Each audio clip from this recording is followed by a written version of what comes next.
Hello, I'm Michaela Brumberg from the Royal Society of Literature, and welcome to this event, Underdog, Anne Brontë and Her Sisters. This is part of our Books Plus series where we examine books that take on other incarnations, where the written word intersects with other forms. I'll tell you a little bit about the Royal Society of Literature before I introduce the speakers for this event. We are a charity which celebrates and supports writers of all kinds. We're led by writers and believe that all literature matters and shapes the world in which we live in. We work with schools and prisons because everyone should have access to books, and we celebrate the achievements of authors and provide writers at all stages of their careers with the tools and resources they need to write. And we give access to the best writers from around the world. You can find a range of brilliant events on our What's On page, some virtual, mostly in person. And if you aren't already a member, this is a great time to join up because if you sign up in May, you'll get 2 years membership for the price of one, and which includes free entry to all our events, along with a range of other perks, which you can find on our website. So back to this event, Underdog, Anne Brontë and Her Sisters. This conversation is between three remarkable playwrights who have all, at some point in their working lives, turned their attention and their craft to the work of the Brontes. Bringing the overshadowed Brontë sisters centre stage, Sarah Gordon's play Underdog, The Other Other Brontë is a new co-production with Northern Stage. It's directed by Natalie Ibu and it's on at the National Theatre until May 25th.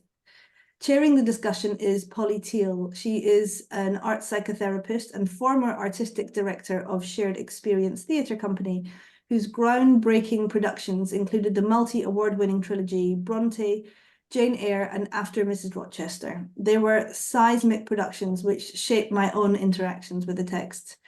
Sarah Gordon is a playwright and screenwriter. In 2020, she won the Nick Dark Award for Underdog, and previously her theatre work had been longlisted and shortlisted for the Women's Prize for Playwriting, Bruntwood Award, Theatre Fest West, and Old Vic 12.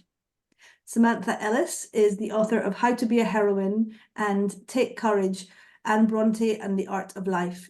Her plays include Cling to Me Like Ivy and How to Date a Feminist, and she also wrote the Vintage Books edition of Agnes Grey. You can buy their books on the link to our bookshop.org page, which is going to be on the website. And now let me welcome Samantha Ellis, Sarah Gordon, and Polly Teale. Thank you, Michaela, and great to be here with you. Wow, the Brontes, so much to say. And I was going to start by asking you both, what was your very first encounter with the Brontes? Was it a book, a film, a TV series? And I guess that question maybe takes me into the question at the heart of this conversation. What was it that drew you to Anne, that other Brontë, the one who's perhaps, least known? What was it about her story that felt like it needed to be told? Shall I come to you first, Sarah? Yeah. Well, my first experience with the Brontes was, I think, like a lot of people, with Jane Eyre at school at about 14. And I was totally and utterly hooked. We were doing that thing in class where you kind of read a few pages each week. And it was the first book I think I had studied at that age where I was just desperate to know what was coming next, what was in the attic, what was going on. And then I think, like Samantha, became a Charlotte and Emily fan. And it wasn't until 2019 when I was asked to write about the Brontes, and the brilliant theatre producer Lisa Cagnati said, why don't you give Anne a bit of a look? So kind of shamefully, it was because I was told to, and then it was then through researching her that I became fascinated by her story, and as a sister myself, fascinated by her sibling relationship, especially with Charlotte. Yeah. Sam, over to you. Yeah, I started out with Wuthering Heights. I was completely obsessed with Wuthering Heights. I was obsessed with Heathcliff. I wanted to be Kathy. I wanted that big, tempestuous, crazy romance. I wasted a lot of time and heart on that. And eventually in my 30s, I wrote my first book, How to Be a Heroine, was really about trying to look back at that book and many other books and see how maybe it had slightly misled me, especially romantically. It was a bit of a reckoning. At the same time, I also wrote a play, How to Date a Feminist, which was about trying to do something different romantically. And when I was touring the first book, I was in Haworth, and someone showed me a sort of newspaper clipping, and it was all about sort of how much sex there was in the Brontes. And I thought, this clipping must be about Wuthering Heights, and they said no, it's about Anne. And I just started rethinking.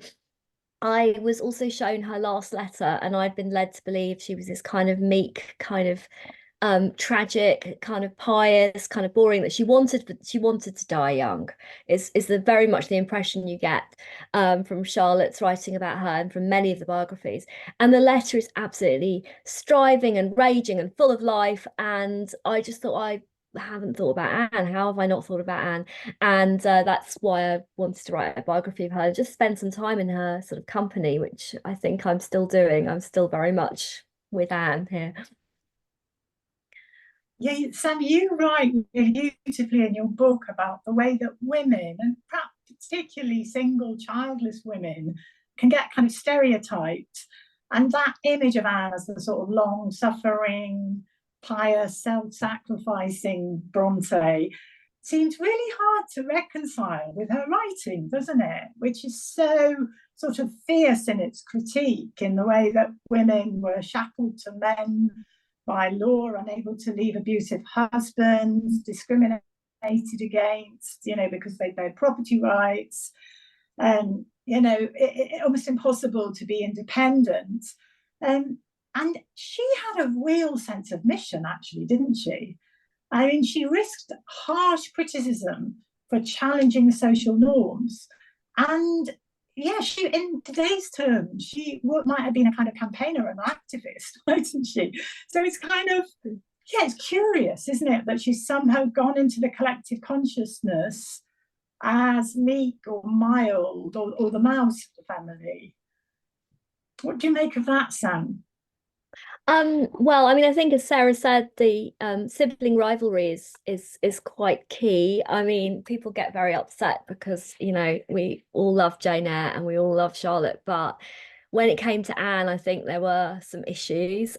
She'd always seen her as the baby sister, and she always had a very strong idea in her head about who Anne was, it seemed, which we know that other people didn't have the same idea. There was rivalry from the very beginning when they were very small children.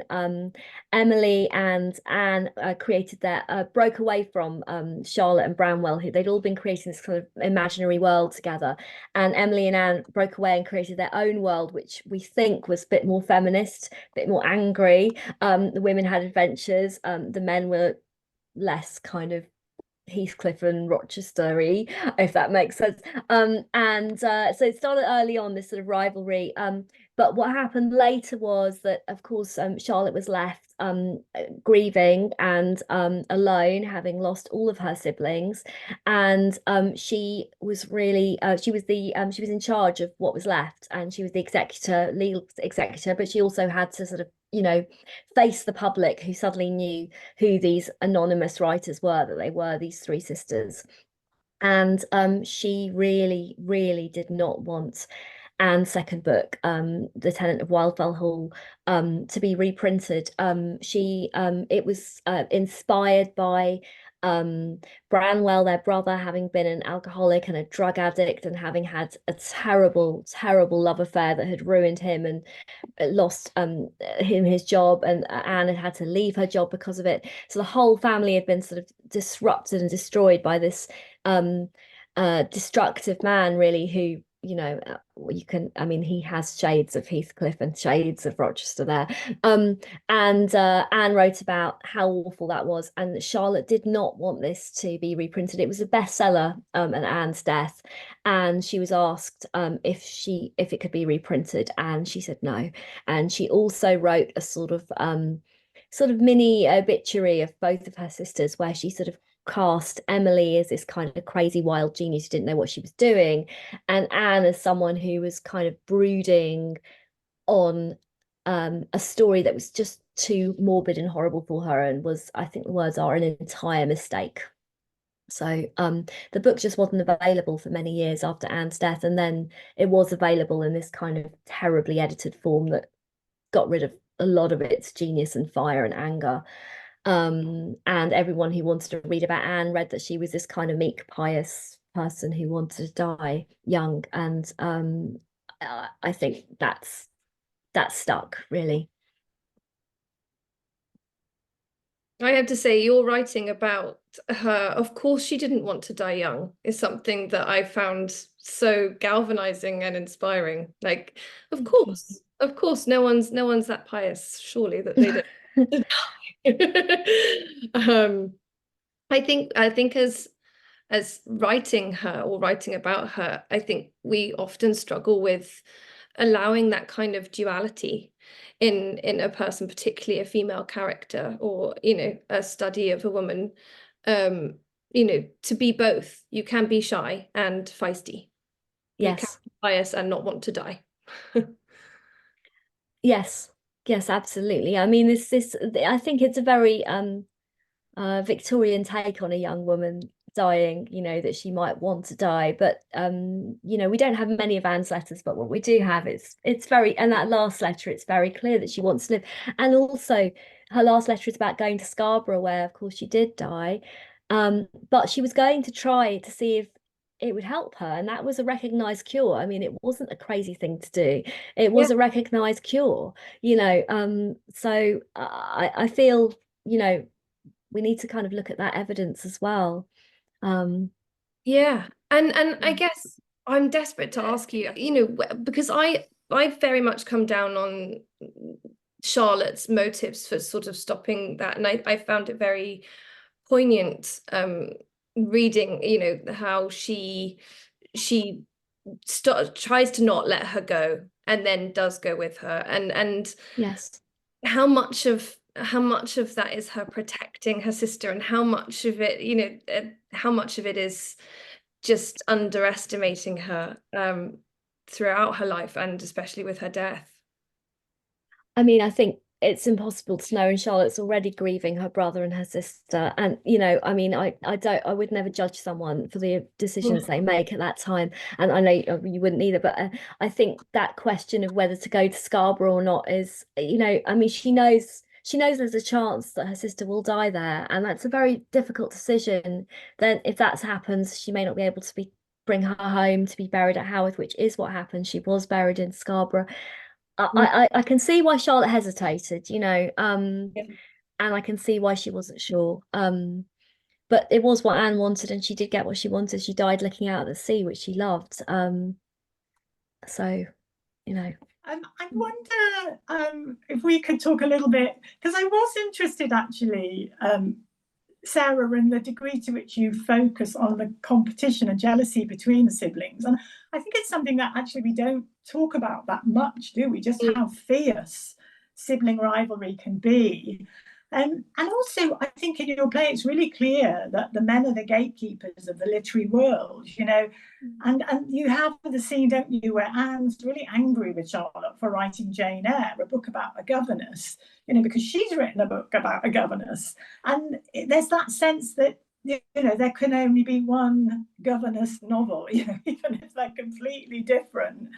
And, you know, that sense that there's so few seats at the table, but women are sort of pitted against each other. There's so little space for them, and they're so easily disregarded, dismissed, that, you know, you kind of have to somewhat trample on one another in order to succeed. I mean, yeah.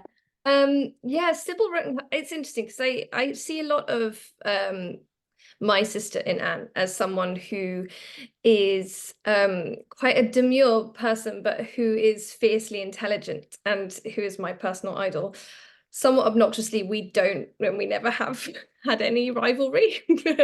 But I guess when I was writing the play version, I really wanted to use it as kind of a vehicle, or their sibling rivalry as a vehicle to open up a kind of the sort of knottier underbelly of female support, because it's very easy to say, let's lift up each other's voices, and important. But if you really get into the weeds of what does that mean and how do we action that? And I think unless you are prepared to have uncomfortable conversations about making room, then you're not going to have any real progress behind the slogans. So I kind of wanted to couch those questions within this framework of this very famous family, which kind of gives it a bit of a safety net, I think. If you put sort of those knotty conversations in a family dynamic, hopefully they might reach new ears. Of course, it's a family people are incredibly passionate about. Yes, I mean, I know people are still are quite angry with me about Charlotte, and I'm sure they are with you too. Same. But I mean, yeah, I mean, I suppose the question of Agnes Grey to Jane Eyre as well is really interesting, because Agnes Grey, Anne's book about the governess, she wrote it first. She'd been a governess for a lot longer than either of her sisters, so she really, had done the research and done the time, and had a really tough time. And then a publisher wanted it. They wanted Emily's first novel, which was Wuthering Heights, of course. They didn't want Charlotte's first novel, The Professor. So suddenly, Charlotte then, I mean, it's amazing what Charlotte did. Charlotte then goes off and writes Jane Eyre, and she writes it in complete darkness, beside the bed of her father, who's had a cataract operation, so he has to have it completely dark while he heals. Had a cataract operation, I should say, with no anesthetic. It's just, the whole thing is so awful. And she's trained herself to write in the dark, and so she's able to do it, and she writes it in 6 weeks, and I mean, no one can take away from that extraordinary achievement. But it's also about a plain governess, and there are a lot of, I mean, you do wonder whether that she had thought about working in that area, on that territory, before she read her sister's book. And it's a very, very different book, of course, but there's then records of conversations where she supposedly, and we don't know whether this is true or not, but later on, that she said it was her idea to write a plain governess, and then her book came out first because Emily and Anne's publisher was so rubbish, and so suddenly it looks like Anne's book has been the one that imitated, rather than the other way around. If they come out on the same day, it almost would have been a clearer, just a conversation. It was partly to do with nothing. It was out of their control when it came out. Charlotte was lucky and Emily and Anne were unlucky. But I think that must. I also think it must have been really hard to navigate the fact that they essentially all three had the same material. Yeah. I mean, to an extent, at the time, governess novels are everywhere, really. Not really. There weren't that many at the time. So I think they're starting. I mean, they started as a sort of trend, but there weren't so many, and they weren't many realistic ones. Yeah. Sorry, go on. Well, certainly the idea of a plain governess is the thing that really struck me, about the similarity between the two. Yes, absolutely. Yeah. I mean, that was what really I think I was so interested by that. She doesn't have to be glamorous or beautiful or find great wealth or anything at the there's so many things that happen in Jane Eyre that just wouldn't, there were sort of glorious fantasies that wouldn't have happened, to and the idea of a sort of plain person who finds a nice man is sort of still quite revolutionary, I think. Yeah, definitely. I do like that about Anne's novels. She is the one, her heroines rescue themselves before they find love. Yes, they often rescue the heroes as well. I think, or they educate them, or they, But was it the sibling rivalry that was the way in for you into your play? Yeah, I guess Charlotte had always been this heroine, and it was when I saw about this, blocking her sister's work and how she treated her at row head when they were at school, especially, I thought was just horrible. And so I guess it's a strange reference perhaps, but I thought of the play Amadeus with Salieri and Mozart, and kind of positing Charlotte as this almost Salieri character. And that idea of confessing to the wrongdoing to this modern audience of women whose feminism has advanced, so that became very fascinating to me. And I think I identified strongly with a lot of Charlotte's feelings of she never seems to feel like she's made it, like she's done enough. Yeah. And I think that's a really relatable feeling. But I could also, as someone who deeply loves my sister, imagine that I would feel so guilty I would have to come back from the grave to apologize if I did anything that she did to her sister. And I do see why people get very protective over her, because not every idol can be everything, which is another whole problem. So yeah, it was that wondering if looking back now, would she regret anything, or what would she stay true to the fact that she was protecting her sister and not competing. And actually, almost more than any of that, how impossible it is for us to ever really know. Which in the first week of rehearsals for the play, we had Lucasta Miller come in, which was just a treat. For anyone who doesn't know, she wrote the Brontë myth, and we talked a lot about that. The idea that these women become what we want them to become, and I'm certainly criminal of that. Yeah. I mean, but I think what's interesting is there is a long line of plays about the Brontes, and so many of them, and doesn't really have. I mean, she's just, there's one, I can't remember who it's by, where she just coughs piteously. That's a stage direction. It's repeated all the way through, and it's just this piteous cough. That's all she does. And it, so it's I think the myth making has been going on. Probably, well, I think it started with Charlotte herself, and possibly even before that with Emily and Anne themselves. But I think Charlotte really was a myth maker, and then the fact that there was this biography by Elizabeth Gaskell that came out so soon after Charlotte's death, and Gaskell had known Charlotte and she had very strong opinions, and so then there's this myth making that's going on, very soon after it had all happened, by someone who had this bit of a front row seat for some of it, but also had these very strong opinions. And so I think the myth making has been part of the deal with the Brontes for almost as long as we've been reading them. As long as we've known, since we've known that they were three women and not the mysterious bells who may have been men or may have not, or may have been one person. There was so much speculation around the pseudonyms. As soon as they sort of came out as themselves, we've been creating stories around them. I wonder what you think. I started thinking that actually it was because of the stories they'd made around themselves that they had opened the door to that, even though they'd probably be horrified by some of the myths about them now. But they constantly, as children, they had kind of made up these characters who had interacted and who had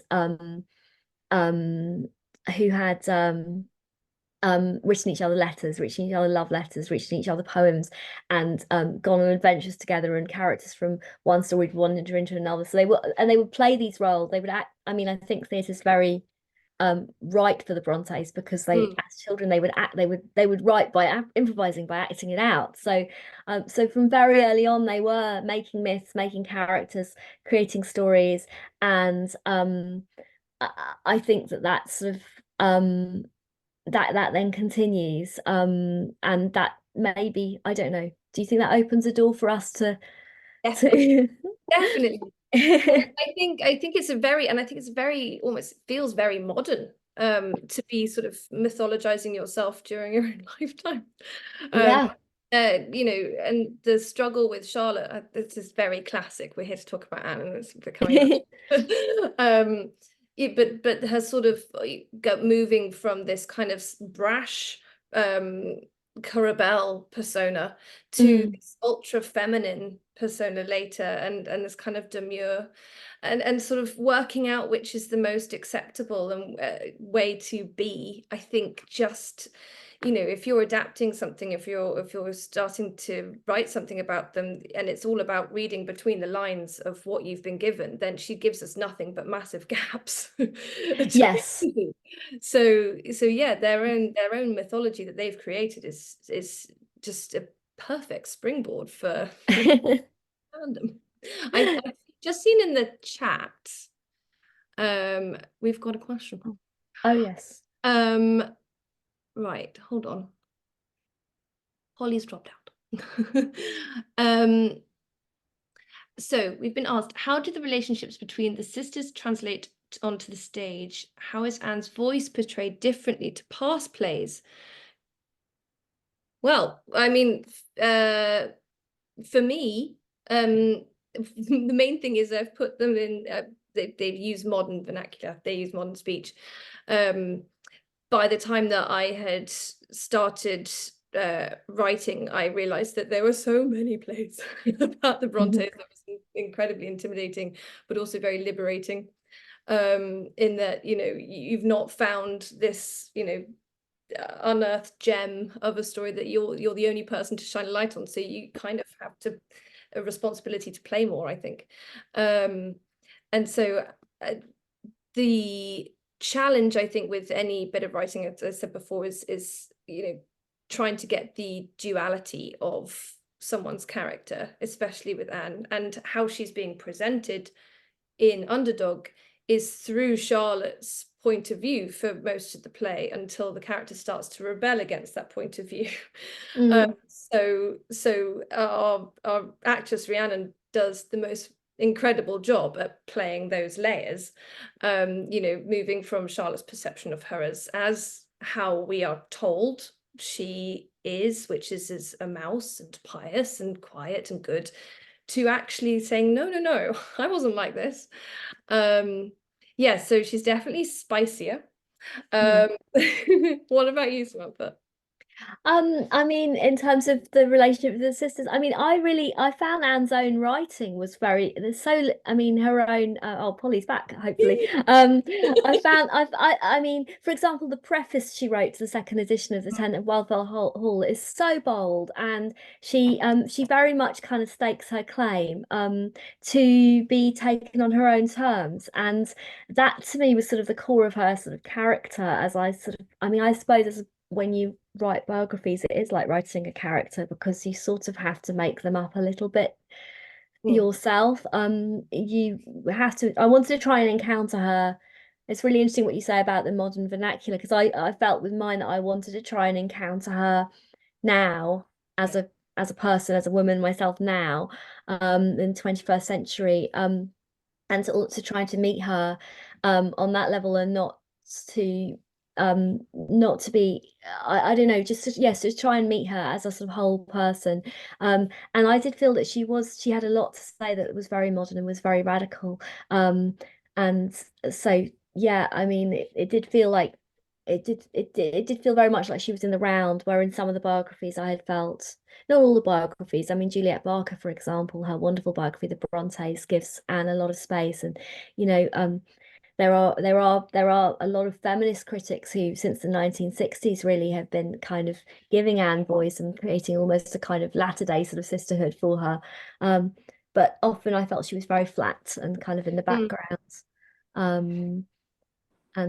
and much more modern than anyone had, you know, felt. That's so interesting, especially, I mean, the way that you do that with your book by meeting her through every member of her family, I think does that so completely. It's beautifully done. Oh, thank you. I'm back. Can you hear me? Hello, we can. Welcome back. I've been put in a completely different room, as you can see. It's been a whole drama that's happened off stage, as it were. Off-stage drama. I'm so sorry. Oh my gosh. And I realised I've missed out on a big chunk of the conversation. But I can hear you talking about, how modern it feels, her voice, she feels like a sort of proto-feminist, doesn't she? Writing at a time when she was so alone in terms of that, or at least she knew. And she said, I think you quote this in your book, Samantha, that you have to dive down into the mud in order to find the jewel, but don't expect anybody to thank you for finding the jewel and telling the truth, because actually, it met with very harsh criticism, even though she was ahead of her time, really. And yeah, I guess it's I find it quite heartbreaking, actually, when I think about how little choice there was for them as women, just how few options there were for an educated, imaginative, creative woman to have any kind of life, other than the kind of terrible fate of becoming a governess that's so vividly depicted in Agnes Grey, and I guess, Anne writes so brilliantly, doesn't she, about what it's like to be, how isolated, how lonely, how she's not really, the servants, she was infinitely more educated. She may not have had much in common with them, and yet you're in no way considered to be an equal to the family. So there you are, marooned in this house, supposed to be looking after these children and educating the girls to become, kind of bringing them up to become wives. It's pretty dire, isn't it? And there was no Zoom, it wasn't like you could have a WhatsApp and have a good old, moan to your sisters. And, the idea of being kind of stuck in someone else's home and all day having to kind of look after children who, you really had perhaps very little affinity with. I think none of the Brontes lasted long in that role, did they? And, Anne, interestingly, was the one who stuck it for the longest. Sarah, you write about that in your play, don't you? That she's actually the one who manages to kind of keep going and bring some money back into the family as a consequence of that. Yeah, there's such an irony about the fact that, there's this perception of her as it's sort of the weaker, meeker sister, but she stuck out these jobs far longer, especially more than Emily. And the industry of her, she wrote more. She worked harder. So it's interesting. I guess it comes back to that mythologizing point, the myth becomes more palatable to us somehow, and I wonder than the reality. And I just wonder, I can't help but think it's perhaps because she's with these two heavily mythologized sisters that is why we see her that way, because I don't think we would otherwise. Yeah, interesting. She suffers, doesn't she, from having had these two sisters who both, you focus, it was really interesting to me, actually, Sarah, that you focus on the competition and the jealousy between the sisters. And we don't often, do we, talk about just how fierce sibling rivalry can be, and I'd be interested to hear you talk a bit about that. But my sense in your play is that, we're really clear men are the gatekeepers, aren't they?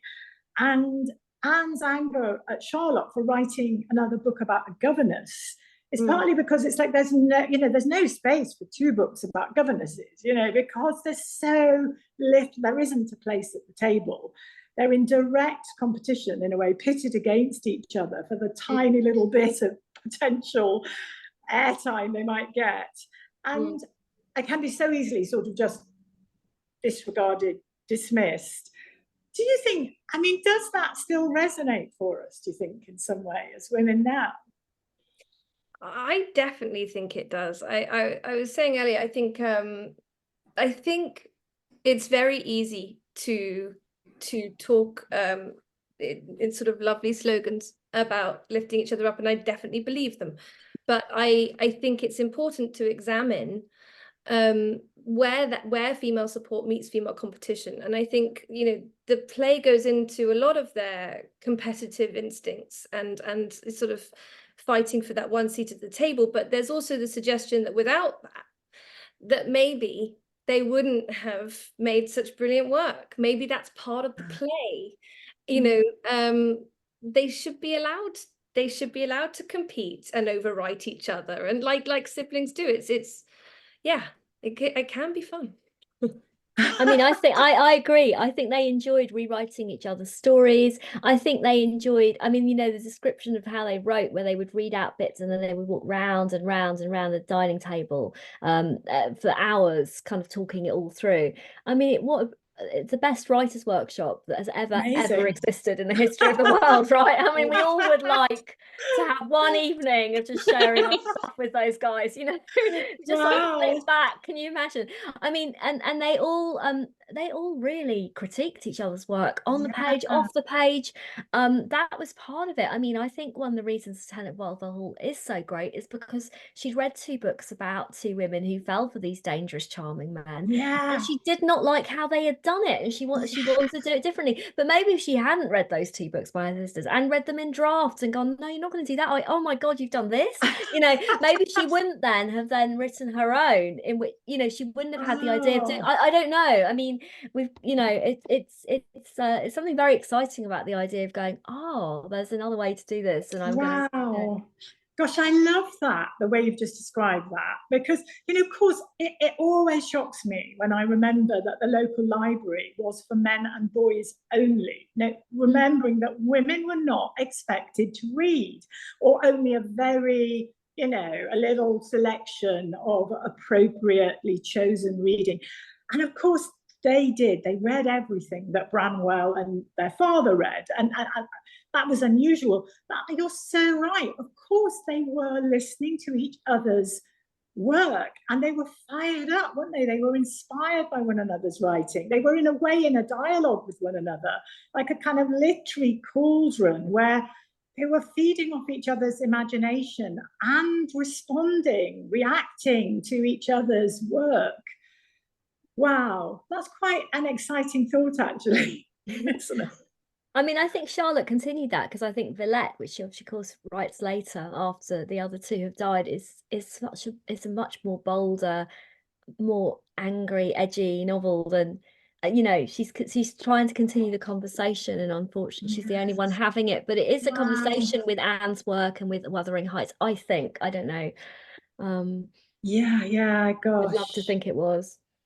I mean, the other big factor in the mix, of course, is Branwell. You know, if they hadn't had Branwell as a brother, you know, I'm not sure whether they would have written anything like the extraordinary work that they produced.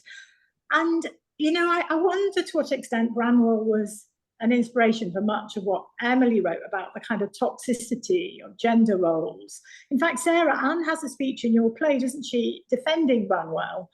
And, you know, in the novel, she writes about the ways that men and boys are harmed by patriarchy. I mean, she doesn't call it that, but the pressure to kind of compete, to prove themselves, to see women as inferior. And it's really interesting, isn't it, that she's talking about how it damages women, but it also damages men.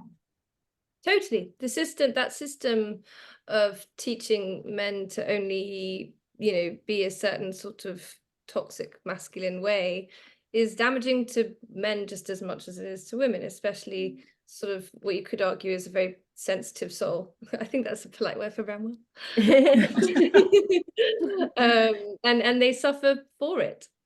I think I feel a bit sorry for Branwell at how history has treated him, I have to say.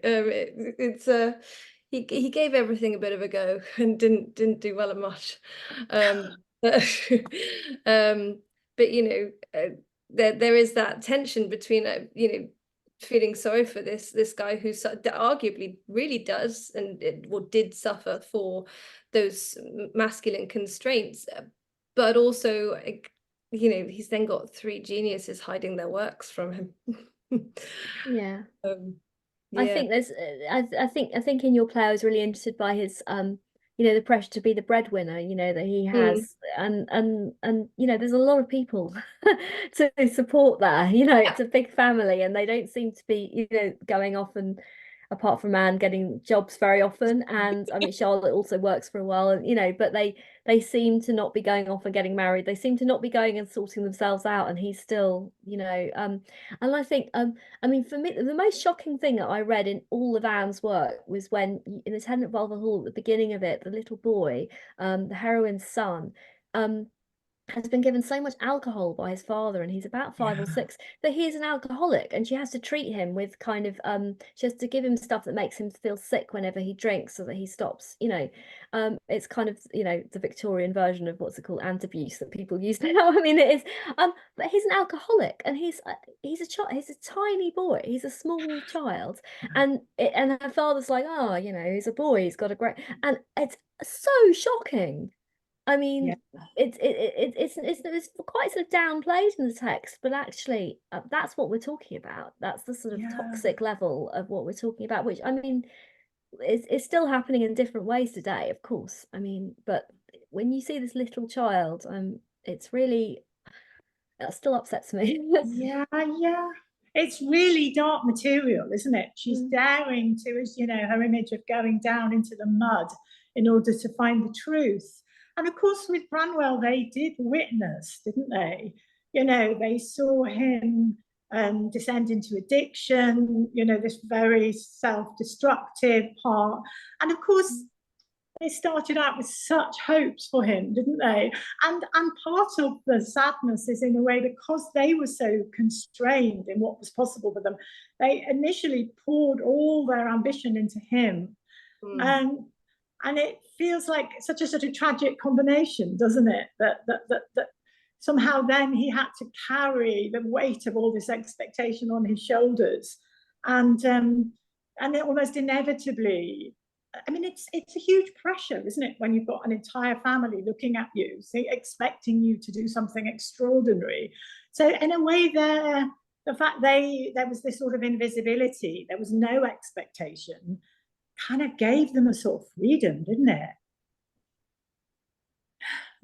Yeah, I mean, I think there is a freedom to not, you know, to just being able to, I mean, they were also, because they ran the house for a lot of the time, they were sort of, and they didn't have a mother, and that after their aunt had died, you know, they were quite independent within the house. So although they had to do a lot, they, you know, they had to run the house, they had a lot of work in the parish, and they, you know, they did a lot for the community and whatever, and they did work, you know, but in between jobs, they were quite independent, because they didn't have husbands, and they were able, and there were 3 of them to share it all. And so they were sort of able to kind of, you know, they were able to do a lot of writing. They used to go, Emily and Anne, we don't know if Charlotte did this as well, but they had a sort of writing routine, which I love. They used to kind of do that, get their housework done and all their work done, and then they used to go out for a walk, and then we think possibly improvise, or certainly come up with ideas, and then come back and write it. They used to write it later.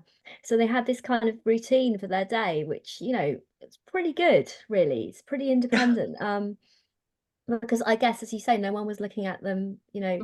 Branwell, you know, was doing things like working on the railways, you know, he was, as a clerk, you know, he was sort of had these jobs, you know.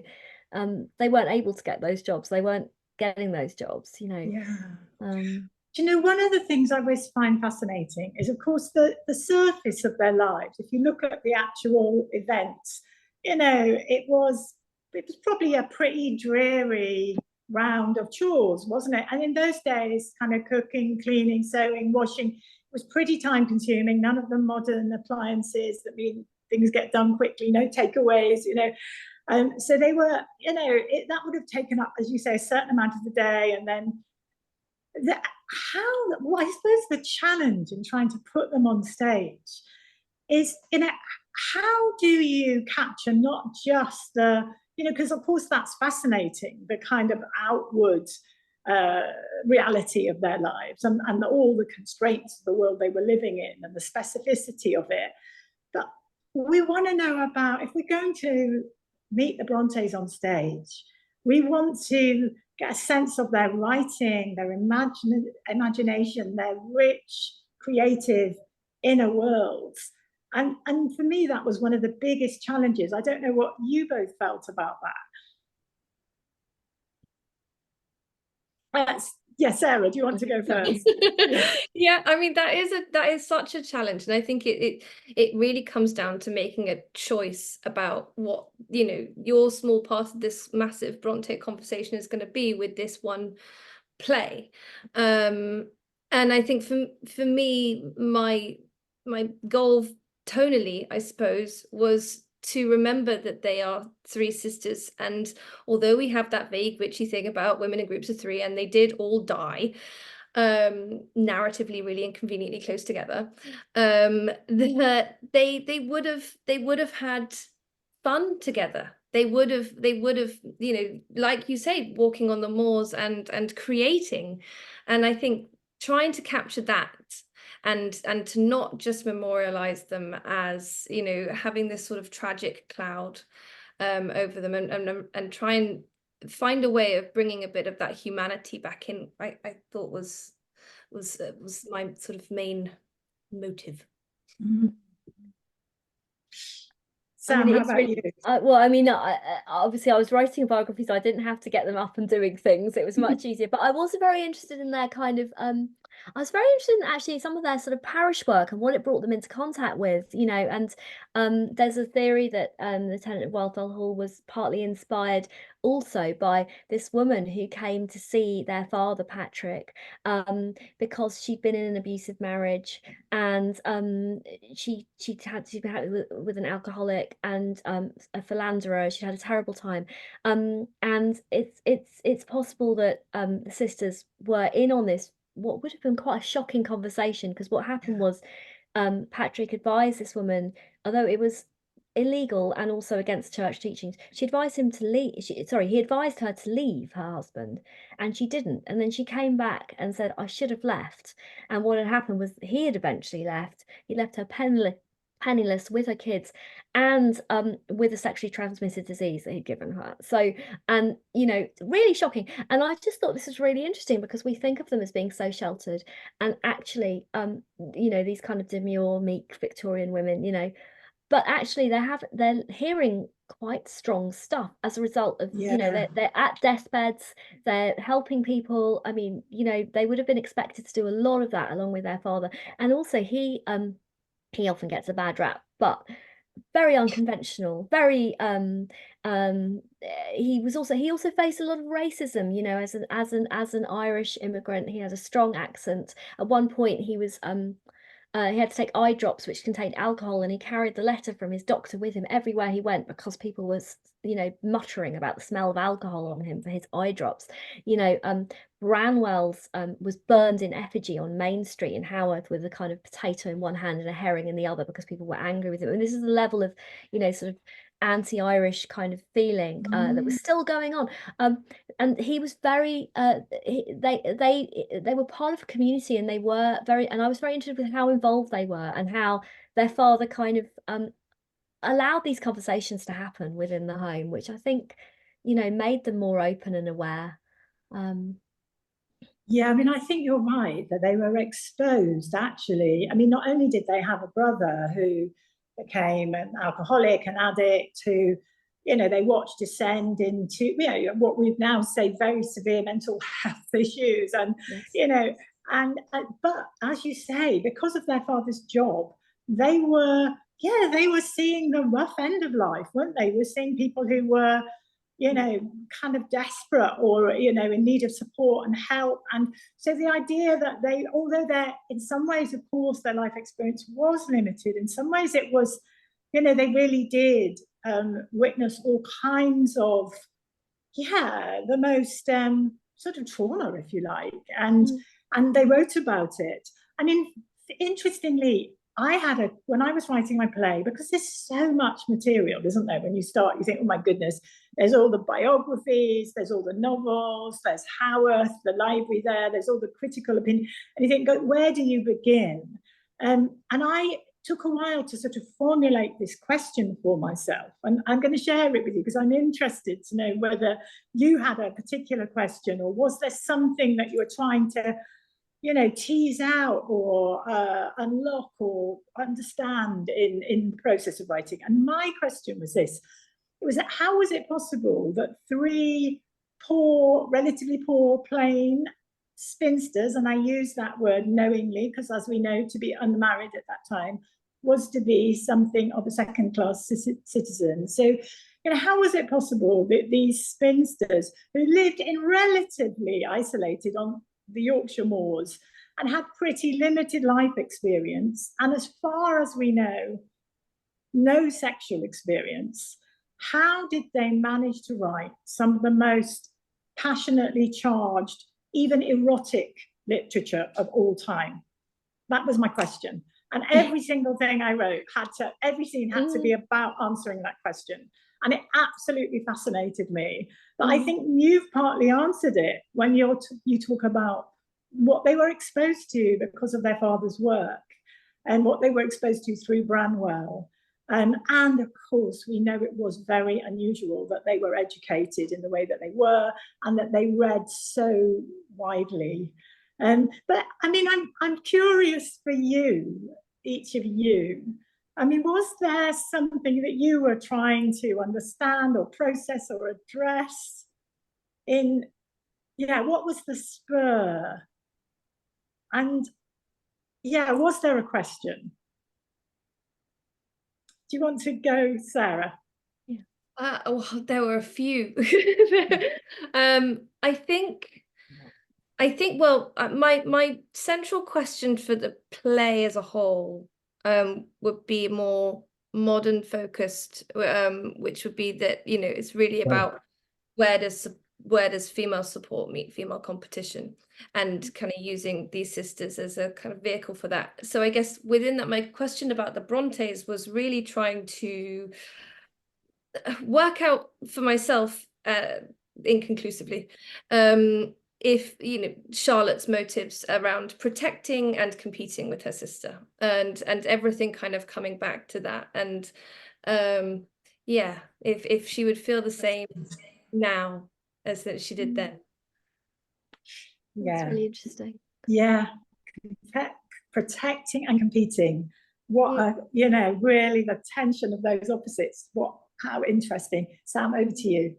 I mean, I sort of wanted to know really why Anne had been relegated to this status, and how much of that had happened in her own lifetime, how much had happened through Charlotte, how much had happened later, but also what does that mean that we do this, that we raise up one sister over another, one woman over another, that we could look at works that were as radical as Anne's and decide they weren't just because someone said they weren't. I mean, I just was really interested in the dynamics of all of that, as well as obviously just trying to kind of encounter her, I mean, as much as anyone can. But I think we still do that. We still interpret books by their covers or by what people have said about them, and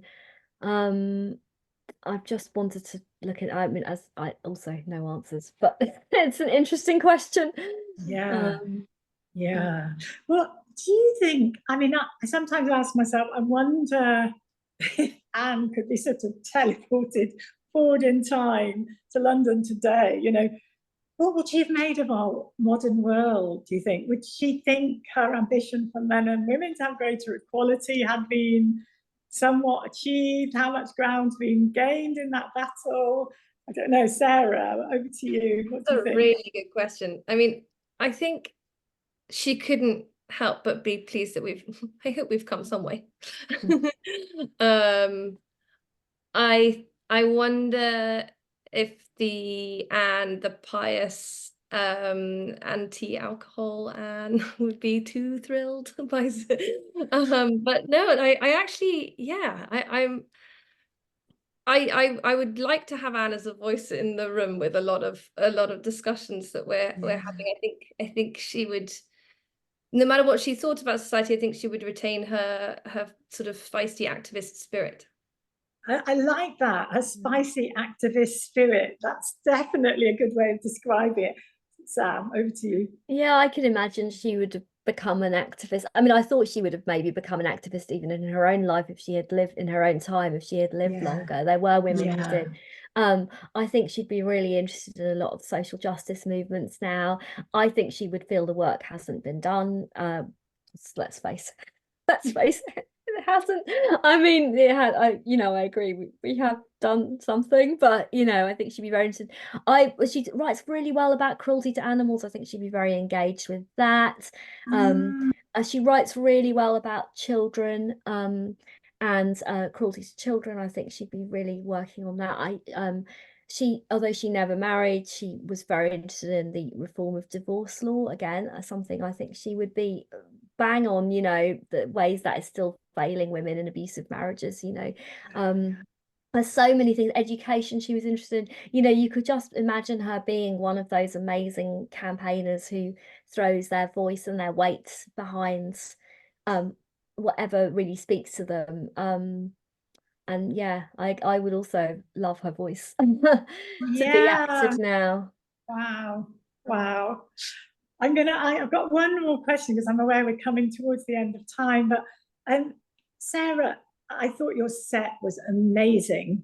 And I was fascinated to discover afterwards that it's Paula Rego's granddaughter who designed it. Have I got that right? Was that wrong? I don't know if it's Paula Rego's granddaughter, but the set designer is called Grace Smart, and I agree, she is a genius.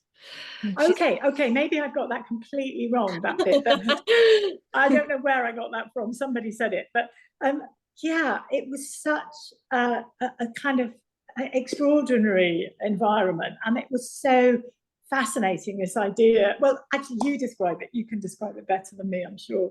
I mean, honestly, one of the greatest joys with the entire process, apart from meeting the amazing cast and everything, was Grace's vision for following ideas that were in the script, but blowing them up to the nth degree. And what she's done is create this very classical image of the Brontes, of the Bronte moor, and then immediately, as soon as the play begins, disrupts it to let us know, this isn't going to be a straight telling or a period telling of the story. And she creates this atmosphere, I think, that is at once haunting but playful, and it's this gothic kind of playground that she manages to evoke, and I'm in complete awe of her. It's extraordinary. They're kind of below ground. We start off on the moors, don't we, with all this kind of fecund life, and then it lifts and we're underneath. You can see all the roots straggling down, and the mud, and it's such a powerful image. And I've just seen in the chat that she is in fact Paula Rego's granddaughter, which I'm so thrilled about, because I actually knew Paula, and strangely my connection to Paula was via the Brontes, because she came to see after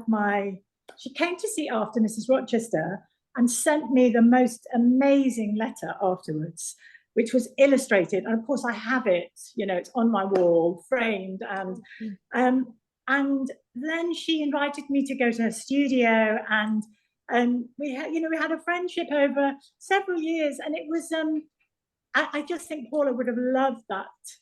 She would have been so. It's so beautiful, isn't it? The kind of environment that's been created, and kind of full of rich metaphor, and so I was kind of just really intrigued when I heard that. So it actually turns out that it's true.